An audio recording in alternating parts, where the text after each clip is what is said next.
Assalomu alaykum Anglers. Ta'kidlab qo'yishga tegishli muhim mazmunlarni deb o'tay. Odatda tayinliq bo'lsa hech qanday ish yuz bermaydi. Ammo tayinliq bo'lmaganda vaqtda doim bir ish yuz berdi. Shunga amal bor, tayinliq bo'lish kerak. Birinchidan, uyda cho'qim ortiq yemak-ichmakni saqlab qo'yish kerak. Ikkinchidan, bexatarlik bilimlari bilan o'zini puxtlab turish kerak. Masalan, uyga oz deganda bir tal o't o'chirish uskunasini ilib qo'yish va qanday ishlatishni bilish kerak. Uyda kichik bolalar bo'lsa, cho'qim tok yo'llarining bexatarligini yaxshi kontrol qilish kerak. Ommaviy so'rovlarda cho'qim atrofga yaxshi ko'z quloq bo'lish kerak.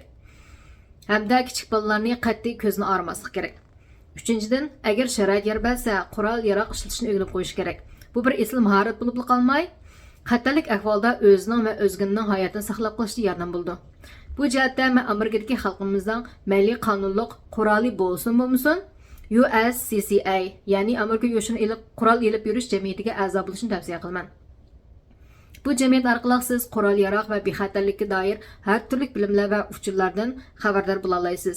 Eng muhimi, baxtga qarshi xatarlik ahvolga duchor bo'lib, qonunli qurolingiz bilan o'zingizni va o'zgani qo'daganda bu jamiyat sizni advokat va sug'urta summasi bilan ta'minlaydi. Shunga qatnashmoqchi bo'lsangiz, tuandagi ulamani ichiga qatnashsangiz bo'ldi.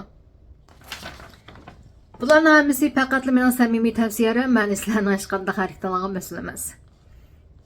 Bexatarlik mangu birinchi.